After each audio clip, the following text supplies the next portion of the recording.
This is it. It's day 15. It's the final day of Can You Learn the Tense before the song ends.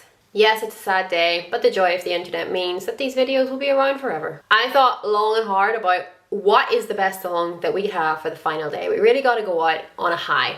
And then it came to me like a vision. Today's song, and this is really rogue, but honestly, it's such a good song. You're gonna need to listen to it. It is La Costa del Silencio by Mago de Oz. And the tense today is our irregulars for conditional and future. We're rolling everything into one video. We do have 4 minutes 40 seconds for this song, which is probably a good thing.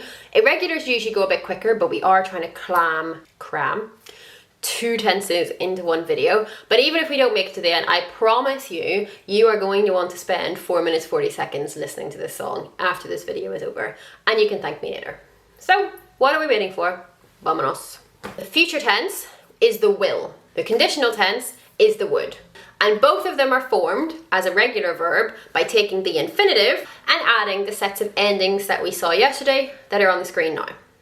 We are only going to focus today on the I version of the verb, but they are irregular because we do not add the endings to the infinitive. We must have a slightly different stem. Stem is what we add the endings to.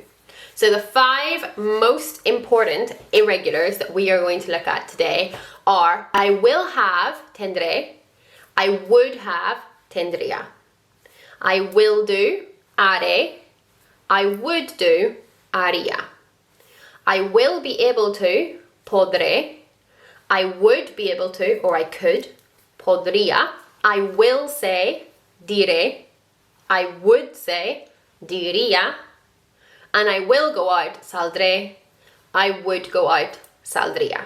So this time, I will just say the Spanish and you need to say what the English is. Tendré, I will have. Tendría, I would have. Haré, I will do. Haría, I would do. Podré, I will be able to. Podría, I would be able to. Diré, I will say. Diría, I would say. Saldré, I will go out.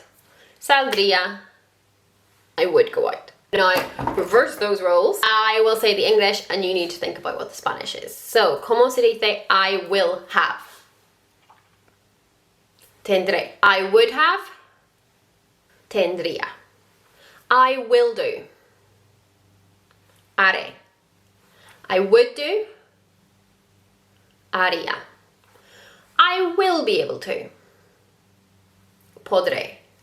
I would be able to. I could. Podría. I will say. Diré. I would say. Diría. And I will go out. Saldré. I would go out.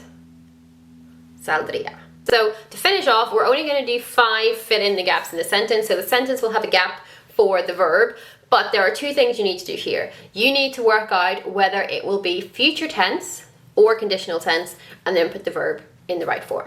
We're just going to use 2 really common time phrases here that are quite higher level, and they will be cuando sea mayor, which means when I am older, so that would imply future tense, and si pudiera, if I could, and that is always followed by the conditional tense. Example number 1. Cuando sea mayor, una casa enorme. That should be, cuando sea mayor, tendré una casa enorme. When I am older, I will have an enormous house. Okay, 2. Si pudiera, nunca, mis deberes.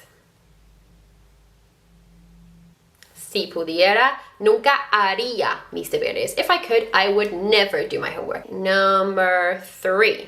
Mañana, con mis amigos. Mañana saldré con mis amigos. Tomorrow I will go out with my friends. Number 4. Cuando sea mayor, hacer lo que quiera. Cuando sea mayor, podré hacer lo que quiera. When I'm older, I will be able to do whatever I want. Y número 5, and this one doesn't include a cuando sea mayor or a si pudiera, que me encanta el español. Diría que me encanta el español. I would say that I love Spanish. Diría que, you use it mostly in the conditional tense, like as an opinion phrase. I would say that. Knowing that it's irregular and knowing conjugations for other subjects, we can use it to contrast opinions for other people. Like, mi madre diría que, mis amigos y yo diríamos que. That one's a really useful one. And that's it. Not only have we just finished learning the most important irregulars for the future and conditional, but we've finished the whole series. So I really hope it's been useful. Come back and watch it as many times as you need to. This will be really, really, really helpful practice for your GCSE Spanish, whatever stage you are at in school. Find a tense that is relevant to your level and use it until you feel super confident. Thank you for joining. I will see you next series. Hasta luego.